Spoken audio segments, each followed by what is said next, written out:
Greetings. I am your host, Glen Alex, and this is the Glen Alex Show, the 2023 Positive Change Podcast Award winner in health and wellness and psychology. And each episode of the Glen Alex Show focuses on a different aspect of health because I believe in total health. You are whole, and all of you matter.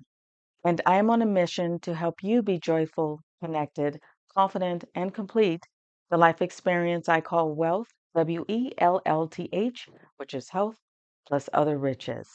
So please stay tuned for this special episode of The Glen Alex Show, which is a replay of a presentation I gave on living in total health and true health.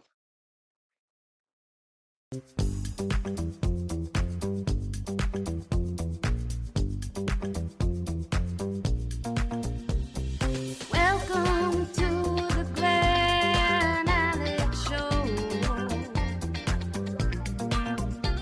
where your health matters, set your mind, let it flow. Joyful, connected, confident, complete. Let Glen Alex help you back on your feet. The Glen Alex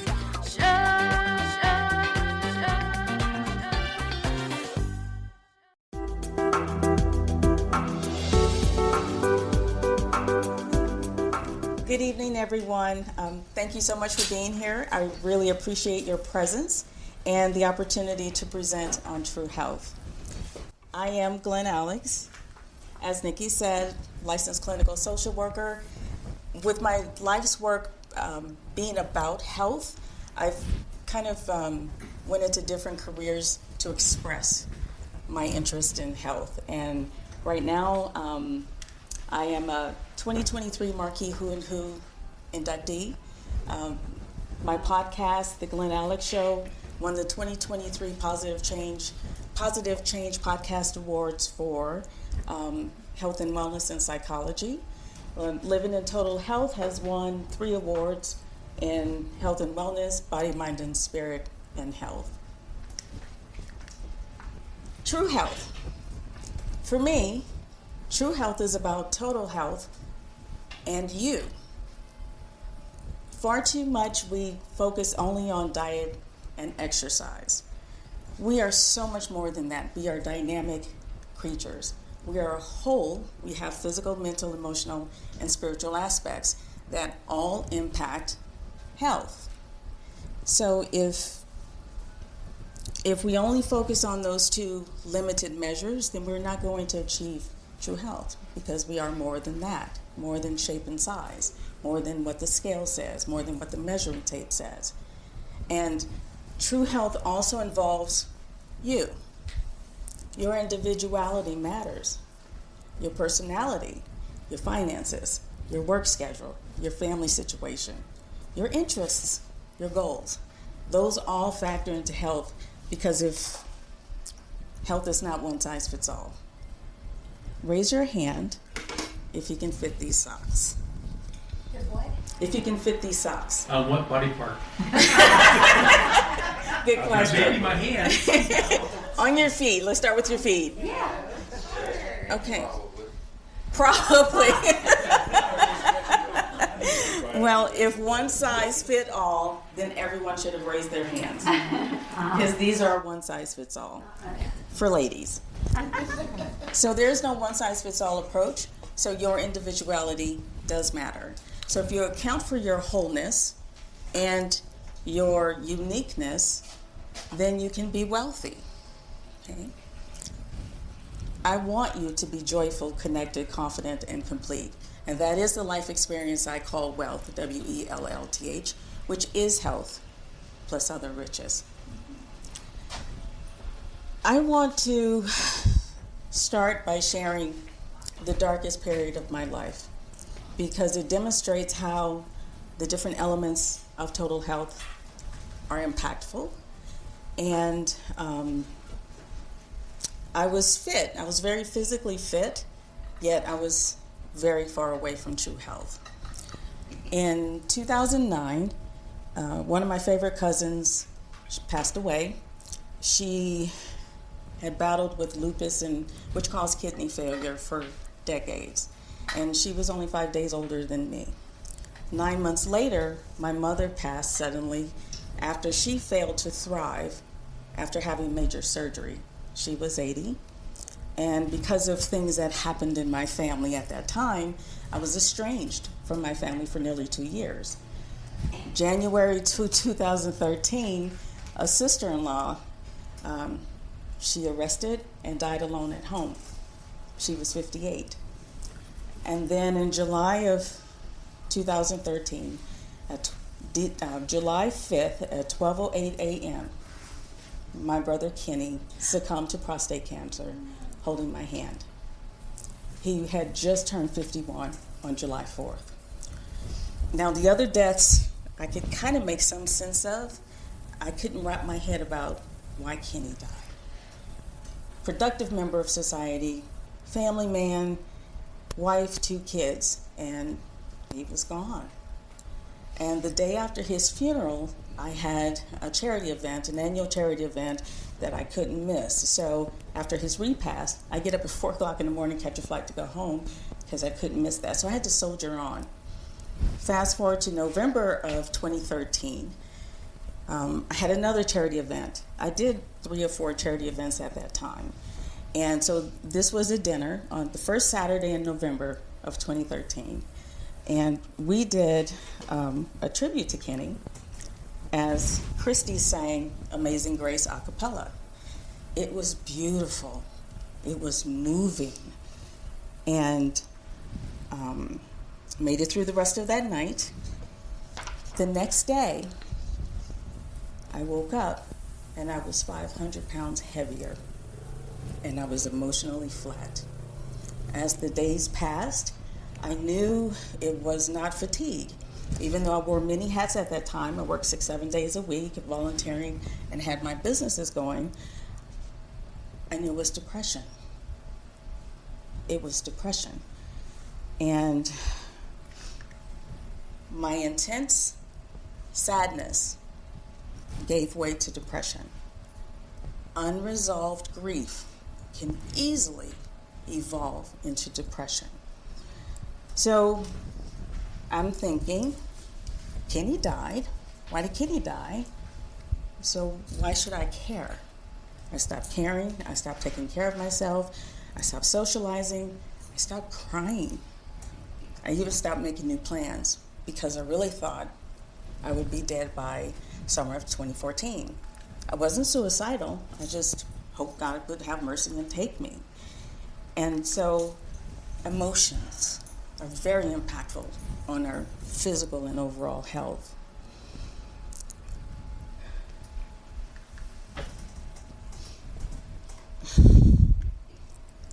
As the depression was deepening, 4 friends who I communicated with on a regular basis called me, like they did, and they heard something in my voice. They didn't like it, asked me what was going on, and because I trusted them, I told them X, Y, Z. Pretty flat, matter of fact, this is what's happening. And they took it upon themselves to individually extend me a lifeline. Now, these friends didn't know each other. They weren't in communication with each other. Yet, one by one, they would call, they would text, they would email. And it was some kind of cosmic tag team thing going on. Something greater was at work. I didn't ask them to call. And the great thing about them is they did not try to cheer me up. They did not try to talk me out of my experience. They didn't tell me it could be worse. They didn't tell me other people have it worse. For people in pain, platitudes do more harm than good. Okay? So they didn't do that. They just simply said, Glen, do you need anything? I'm here to listen. How can I help? And Alice, my mentor and friend since I was in undergraduate school, this woman dispenses wisdom as effortlessly as she blinks. And she was with me when my twins passed through divorce, And after my mother passed, Alice said to me, she said, Glen, you're the most resilient person I know. And I'm like, well, yes, I am. I took that because it was true. And during one of our conversations during my depression, Alice says, Glen, I don't know what to say, except don't give up on yourself. Right over my head. Okay. And then Mary Lynn, since learning about my depression, she would invite me to go hiking. Mary Lynn, let's go hiking. No. Come hiking with me. I don't want to. So she finally stopped inviting me, and she just said, Glen, I'll be at your house on Sunday at 8 a.m. Okay. So guess what? On Sunday at 8 a.m., I was ready. So that's the power of relationships. Relationships are very impactful on total health. And so Marilyn picks me up. We get to the path. The smells, the sounds, the critters, the red rocks, the air, all garnered my attention. It's a little shift. We reach a point where we have to scale up a rock to get to the plateau to go any further. I don't like to climb. It was very scary. I didn't want to fall and mangle myself. So I intentionally focused on the hand and the footholds so I didn't slip and fall. So we get to the plateau, walk a little further, and I turn to Mary Lynn. I want to stop here. She goes, okay. She goes on ahead. So I sit there and I take in the air, close my eyes, and it's just me and the sounds, the environment, and the rock I'm sitting on. So when Mary Lynn comes back down, she shares that photo with me. I am so happy I didn't go with her. I don't know how high she was up, but I'm glad I didn't go with her. So that's me sitting on the rock.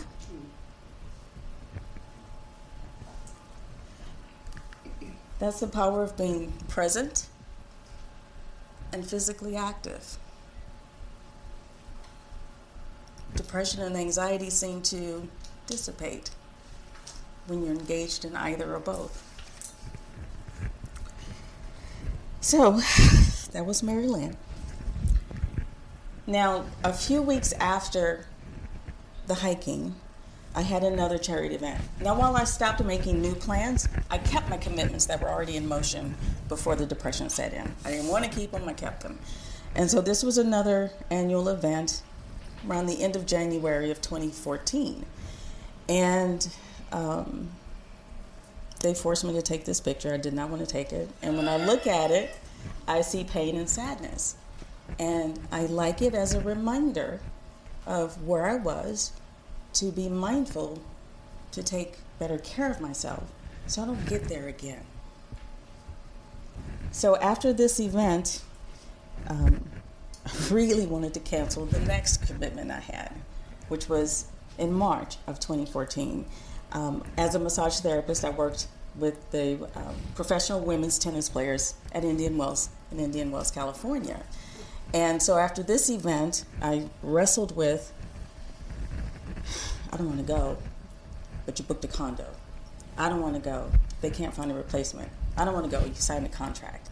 So as I'm having that tug of war with myself, Alice's words come back to me. Glen, don't give up on yourself.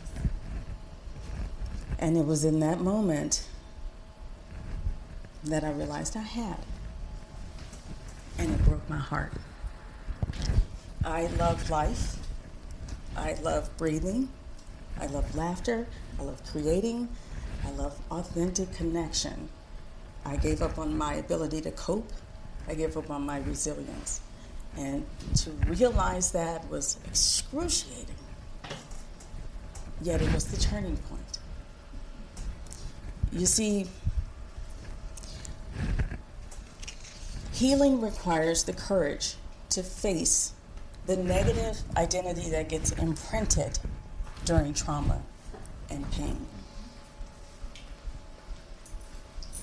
And that's what happened with me. It was hard to see that about myself because that's not who I was.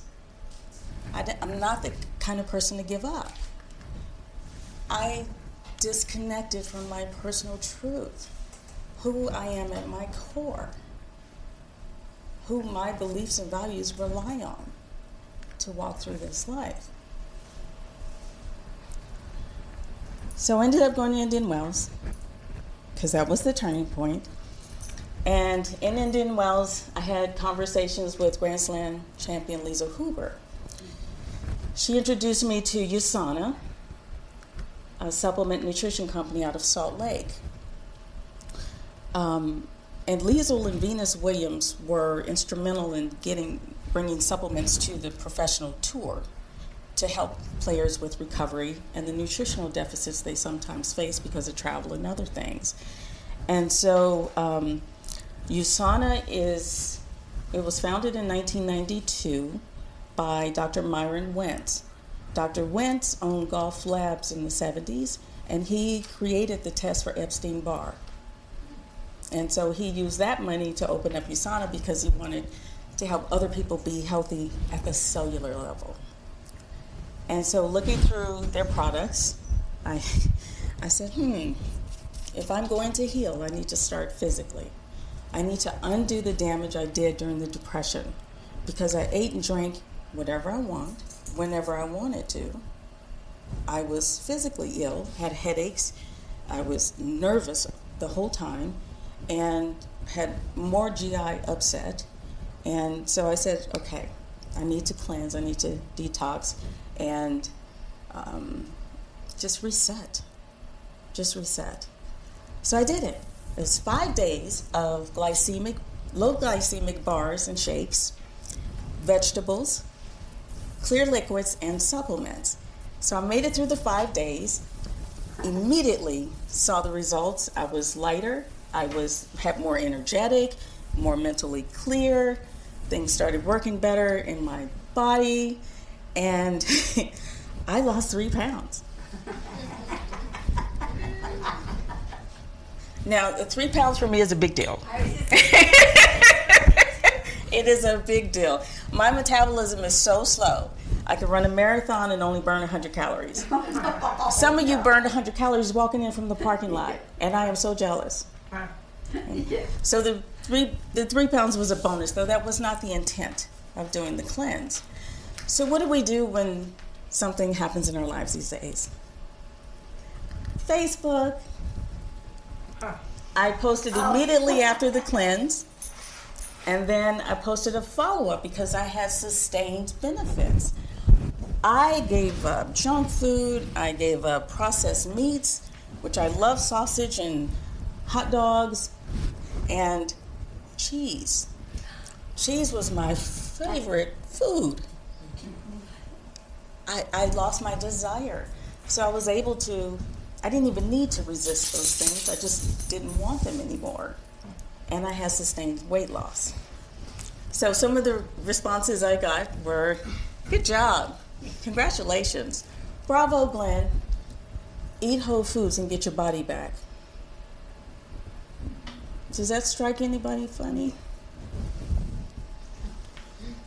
Okay. So this comment came from another massage therapist. We worked together, and she also dabbled in nutrition and personal training, was very fit herself, so she knew things, and which was great. So she knew about my food allergies too, so I kept the conversation light because it was public, and she persisted that her way was the way. Okay, so I private messaged her, and I said, if you don't like what I post, don't read it or don't comment. Please don't disparage me on my wall. So private messages, she defended herself, and this is why, because I know, right? Okay. If any expert tells you what to do without taking into consideration your individuality, run.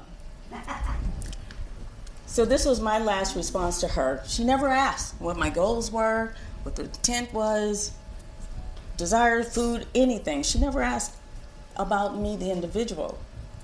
And this was her defense. I am not 99% of the people. I am me.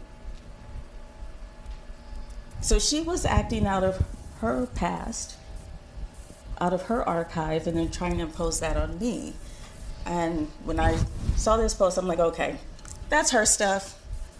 She can have her stuff. My stuff is over here. My hands are full taking care of me. I'm not taking on her stuff. And so I put a stop to it. Okay? And that's why boundaries are so important. It is crucial to know where you begin and end as a human being on the physical, mental, emotional, and spiritual level, and where another person begins and ends. Otherwise, that confusion can leave you vulnerable to harm. Okay? Boundaries. Now, another defining moment in my healing was I had the opportunity to meet best-selling author Patrick Snow. He offered me the opportunity to work with him to write my own book. And with some depression still lingering, my automatic thought was, why? Then my intuition kicked in and said, why not? And so Living in Total Health was born. Now, Living in Total Health is not a how-to. It has tips, yes, but it doesn't tell you how to do something. You can Google anything these days. Knowing how is not the issue with attaining health. It's the why to. Or as Doug Llewellyn of People's Court fame said, it's a way to. Okay. Now, Living in Total Health is available in the hardcover, paperback, and ebook, although the hardcover is out of print, so I only have a few copies left. And the next slides are highlights from Living in Total Health. Again, just a reminder, total health is about you, the whole person, the physical, mental, emotional, and the spiritual. And by spiritual, I do not mean religious. By spiritual, I mean how authentically connected are you to your personal truth, to your innate gifts and talents.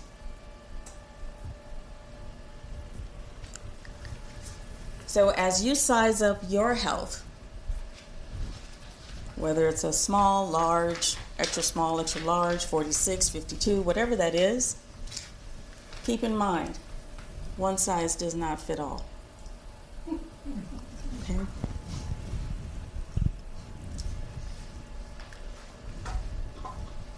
No matter how perfect weight and shape are,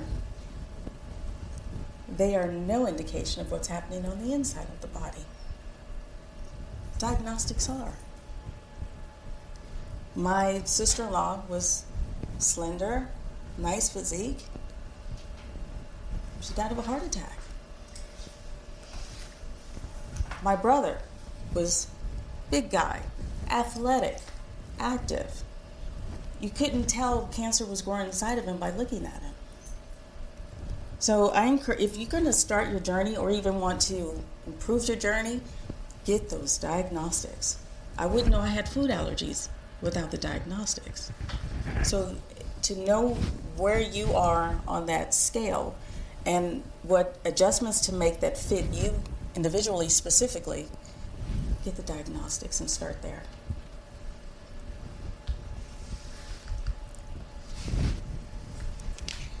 Movement. Some people don't like to exercise, so I reframe it to activity. And activity to me is any systematic, organized movement. It could be dancing. It could be pumping it up in the gym, or walking, or hiking, or biking, or swimming, or tennis. The greatest sport on earth. And also, if it was all about shape and size, would that be possible? Or that? Even at my fittest, I couldn't do those things. So these ladies have other elements of health, of total health, that they're operating on.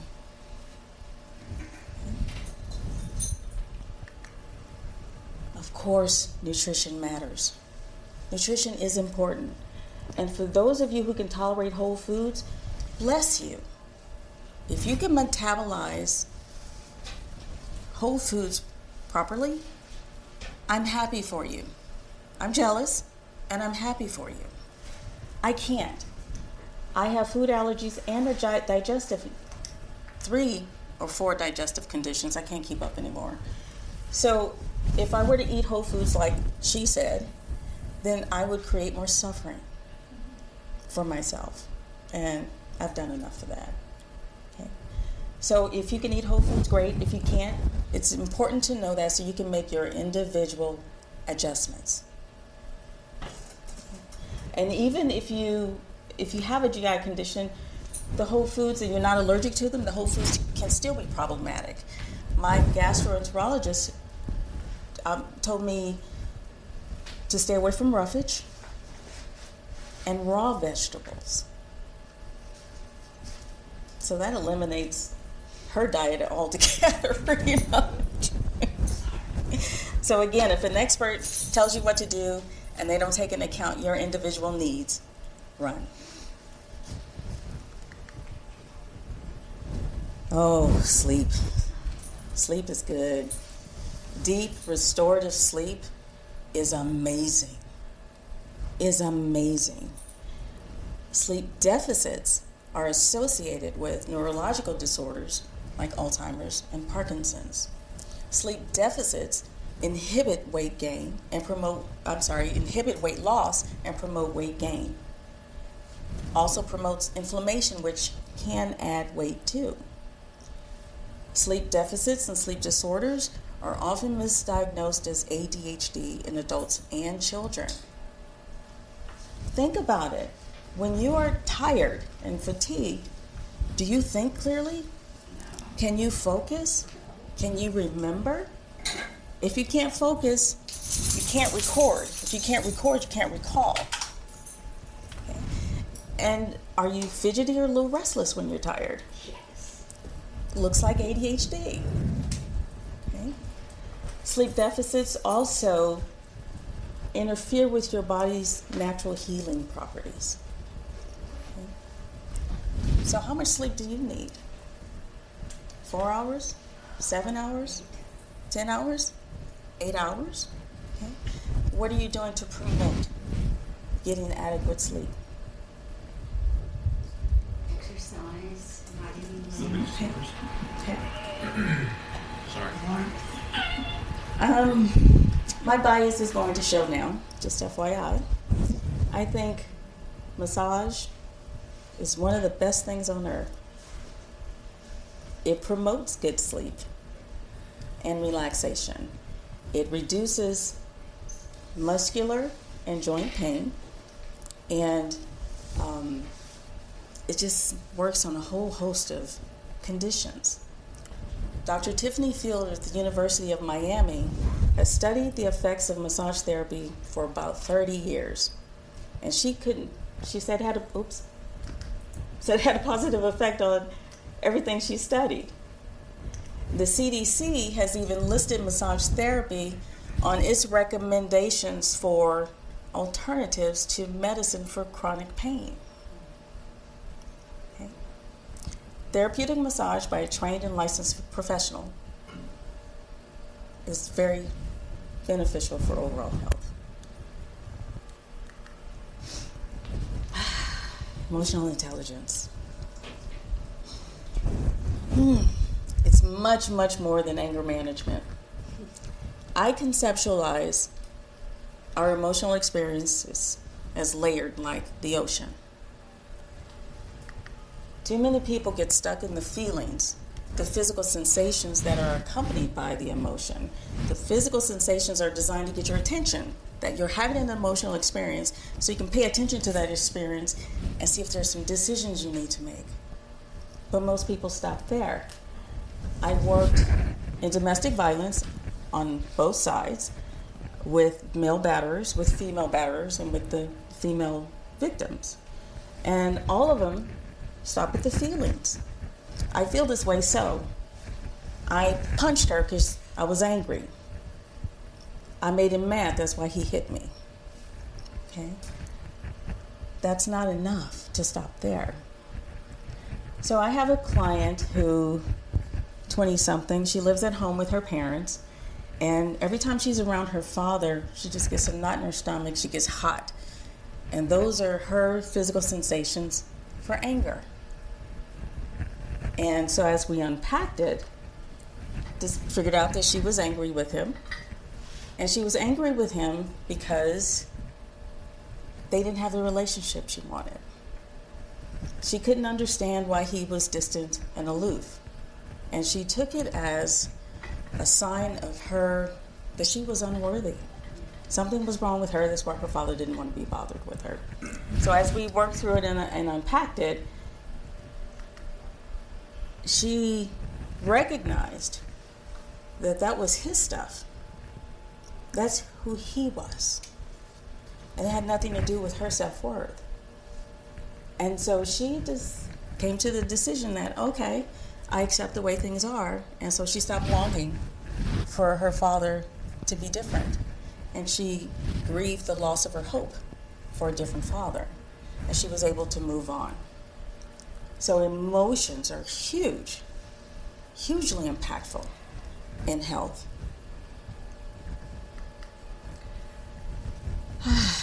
Mindfulness, the present moment. Raise your hand if you've ever driven anywhere and didn't remember the drive. So maybe one size does fit all. You were mindless. I've done that. I was mindless. Thankfully, I didn't hurt myself or anybody else, right? When our bodies and our minds are not in the same place, same space, operating in harmony, then we are mindless. And when we are not present, we're anxious or depressed. So this is how I conceptualize anxiety. Anxiety is future-oriented gloom or doom thinking. Anxiety tricks you into believing that you must have all the answers, you must fix all the problems, you must do it now, and guarantee it'll work out. That's a tall order, right? And it's unrealistic. We don't have the capacity to know everything. We don't have the ability to fix everything. And we have zero control over the future. So while you're focused on trying to control something you can't control, in real time that produces nervous energy, worry, fearfulness, panic. Because you're not attending to where your power and control are. The only time we have any control over our experience is right here, right now. But if the mind is over there, you're out of control. And that's panic. I conceptualize depression as basically the opposite. It's dwelling on the past. And that presents as either, why did that happen to me? Why can't things be the way they were? Similar issue, we can't time travel and change the past. The best we can do is learn from it. Make good decisions in the present moment, which will positively influence the future. But again, if we're pulled out of time, we disempower ourselves. So, in working with the adults, I work with adults who experience anxiety and depression. And in working with them, they're all pulled out of time. And so I created the Stress Less box to help ground clients by promoting mindfulness and mental flexibility.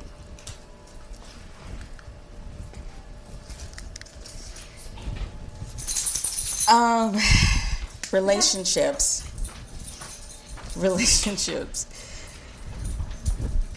My 4 friends who extended me that lifeline.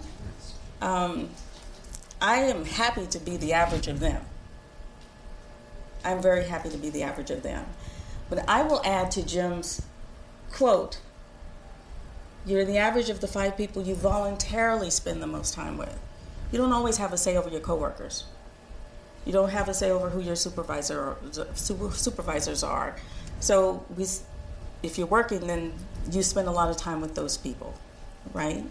But your friends, even some family members, acquaintances, are those people that you're spending time with abusive? Do they mistreat you? Are they critical? Do they put you down? Are they hurtful in any way? Or are they supportive? Do they extend you a helping hand? Do they give you space to be yourself? Evaluate your relationships.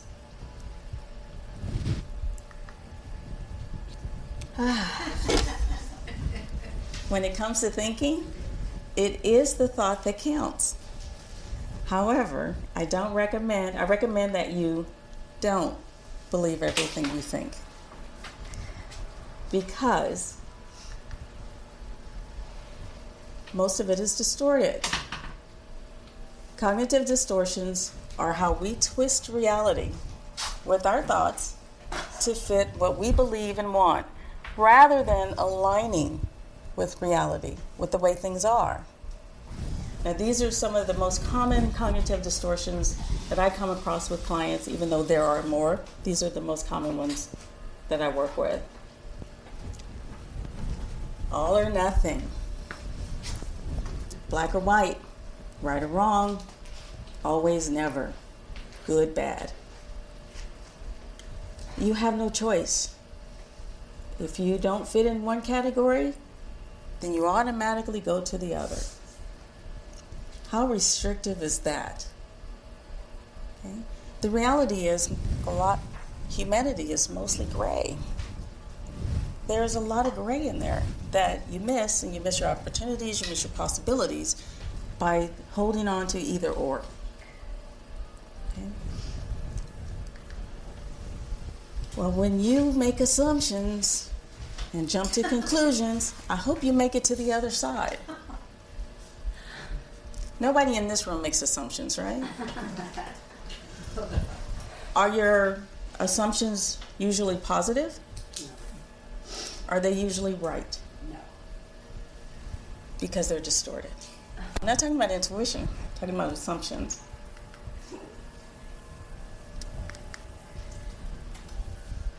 Who here, raise your hand if you have trouble taking a compliment.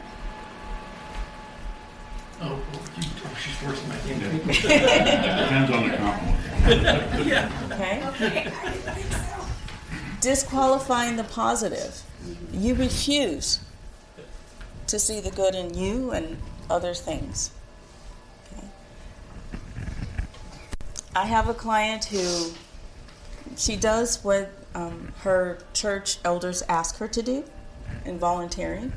And so after a meeting that she was asked to hold, another member came up to her and said, "Hey, I just want to thank you for everything you're doing." Well, other people are doing more. That's how subtly we do it.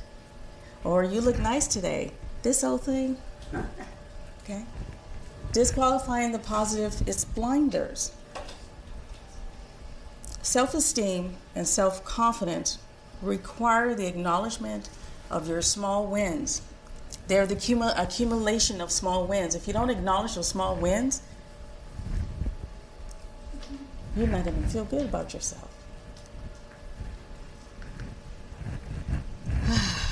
Labeling. I am short. In some circles, I'm vertically challenged. I am black. I am. That's permanence. Not going to change. Okay? I'm not going to be 6 feet in 6 months. Okay? Not going to change. It's the same psychological message. I am stupid and weak and lazy. I am unlovable. Or if you apply the labels to someone else, they're ignorant. Okay? There's no room for change or growth. Very disempowering. Now, raise your hand if you should on yourself. Yes. Do you should on yourself? Should. I should have done this. I should have done that. That's why I said it that way. You should. You should. You should. I should. There's only one way to be, and you should be that. If you're not that, then you are defective, unworthy, unlovable, useless. How much fun is that? Clients tell me that they should themselves because it motivates them to get up and clean the house or go work out. And I'm like, yeah, really? It doesn't.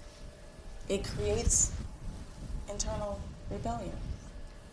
Because shoulding yourself is you internalize someone else's standards.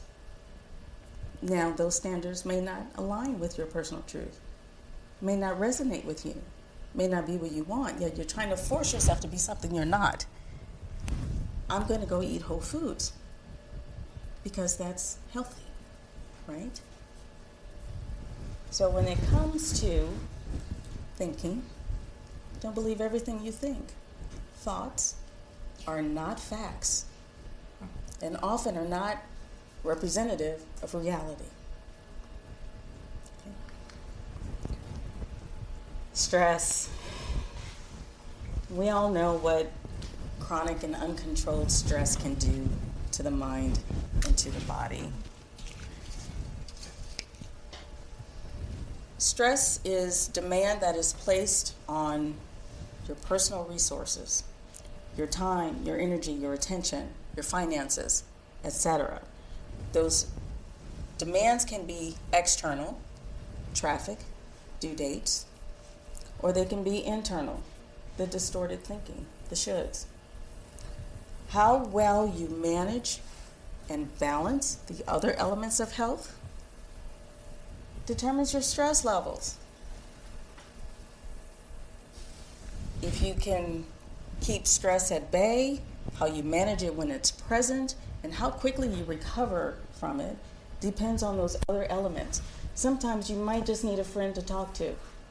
Sometimes you might need to put your emotions in check. Sometimes it's a boundary issue. Okay? So all elements of total health are interdependent and do affect each other.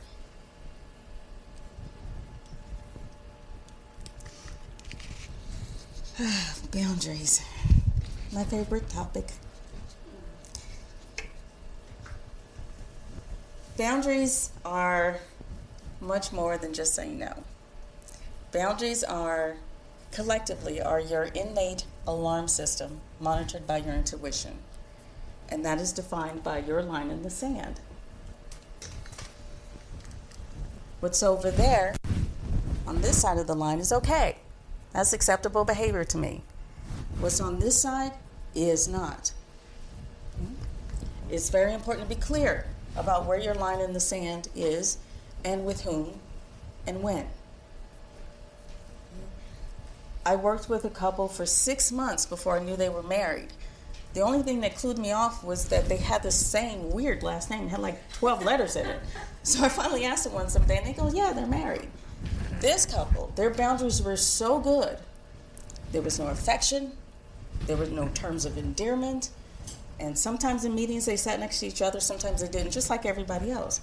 Their boundaries were so good at work, they were co-workers. And then when we had social events outside of the office, then you can tell they were a couple. So their line in the sand was work. This is who we are at work. This is who we are when we're not at work. Now, some of the issues I encounter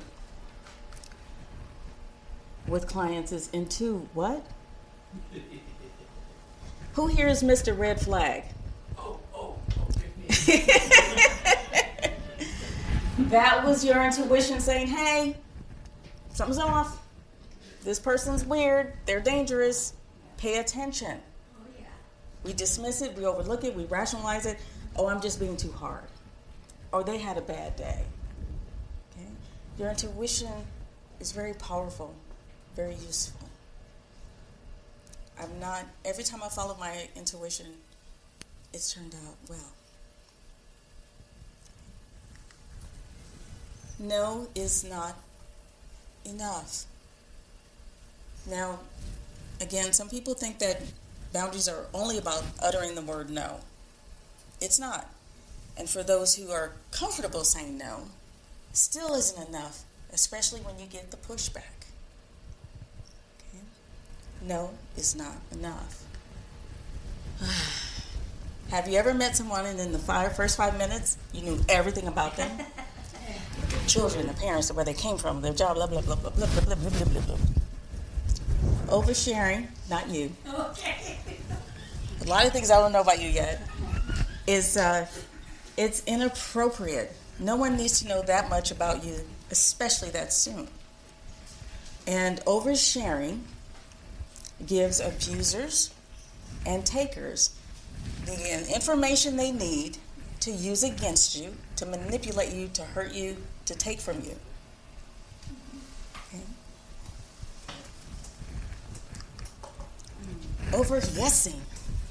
Yes. Can you? Yes. Will you? Yes. I need you to. Yes. Okay, yes. Okay, yes. It's too much. That can lead to chronic stress. Putting too much on your plate, especially knowing that you can't follow through. If you can't follow through, you're going to flake, let some people down, then feel guilty about it, then beat yourself up for what's wrong with me, why can't I get this done, why do I keep saying blah, blah, blah. You're going to depress yourself. And there is an element of dishonesty in that. You say yes, no, and you can't. I know. Betrayal. Betrayal is much more than sexual infidelity. Betrayal is a broken agreement. You ever have an agreement that they'll come and fix your plumbing, they'll be done in 3 hours, 3 weeks later, a few $100s more? That's a betrayal because that was not the agreement. When there is an agreement between parties, that sets up realistic expectations that each party, you'll do this and I'll do this, and we're working towards a common goal. When one party unilaterally changes that agreement, it's a betrayal. And betrayal naturally triggers anger. Have a client, 2 managers went to him in February and said, we want to promote you to this position. Are you interested? He said, yeah. So since February, he started studying that position so he can step into it with some information. It was supposed to start April 1st. April 1st, oh, they just said it's not going to happen. He was mad. He was mad. It's a betrayal because they changed the agreement unilaterally. Now, counter to agreements is unspoken or unrealistic expectations. She should know. I thought he would. There was no agreement. I just assumed the other person would read my mind and do and say what I wanted. Have another client who, her sister said, we'll call her Kayla. Kayla, I need to borrow $100. I need to buy supplies for my newborn, for her baby. And Kayla was like, you'll pay it back, blah, blah, blah. Okay. The sister said yes. So Kayla gave her sister her debit card number. Kayla then got a call from the bank and said, there's some fraud on your card because we've got $1,000 in charges that are unusual for you. So Kayla was livid. livid that her sister would do that to her. The issue there was, even though the sister said, yes, I'll pay you back and I'll only spend $100, the sister had a history of not doing what she said. And everyone else in the family cut her off. That's why she called Kayla. So Kayla's unrealistic expectation that her sister would keep the agreement, given who her sister was unrealistic. So her anger was, in that way, inappropriate. She should be angry with herself for believing her sister. Now, personal truth. Personal truth is who you are. Your innate gifts and talents, your intuition, the alignment of your values and your choices. Your personal truth is not your label. It is not your thoughts. It is not your assigned roles. Your personal truth is who you are before, after, and throughout time. And I disconnected from my personal truth and fell into a very deep depression. It was dark. And if it wasn't for those 4 friends, I may be dead or seriously ill because of the way I handle things. There is not a chapter in Living in Total Health that's devoted specifically to mental health, because every element of health affects mental health. And it's the balance of those different elements that will determine your level of true health. Now, that doesn't mean you have to have all of them at 100% all the time. No, we're dynamic creatures. We ebb and we flow. So there's going to be some teetering. It's just how well you balance that, because sometimes your body doesn't feel good, though you can still laugh. Okay? Sometimes you're having a hard day, and then a hug is helpful. So it's about balancing all of those elements of health. And also want to point out that mental health is not the absence of problems. I have clients who come in frantic because they're depressed. Turns out that he never grieved his mother's death. Clients coming in anxious because she just got a new job, moved to a new state, doesn't know anybody, she's isolated. That's a huge adjustment. Life is going to throw us challenges. Mental health is how well you respond to those challenges. It's not the absence of them. Okay? So, I really hope this has been a reminder for you, because I believe that your personal truth, your innate internal wisdom already knows this stuff. We just forget about it, ignore it, look for something easier, simpler. Okay? True health is total health in you, your wholeness and your uniqueness. So I challenge you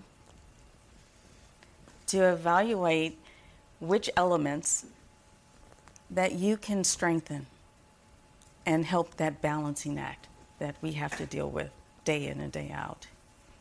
Okay? And let me throw in that if we were individually healthier, guess what? The collective would be too. So true health is great for the individual, and it's great for the world, for humanity. Okay. If you want to learn more about me or my work, please visit glenalex.com. Thank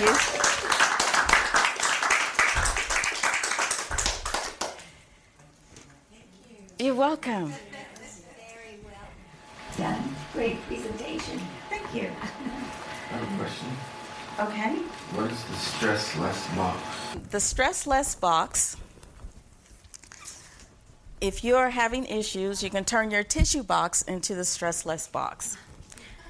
It is designed to promote mindfulness, because when you're mindful and present, anxiety and depression don't exist, like when I was on that rock hiking. And the mental or cognitive flexibility, when we are anxious or depressed, we don't see options. We only see one way, and if we're not fitting into that way, then that just deepens what we're experiencing. This is a metaphor for a problem or an issue, and you turn it around in your mind and look at all the different possibilities.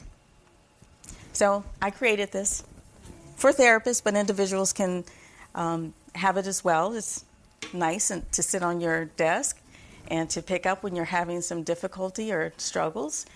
It's acrylic, easy to sanitize if you share it with someone, and it's personalizable. You can put your own pictures in here. Thank you. Well, thank you. Thank you.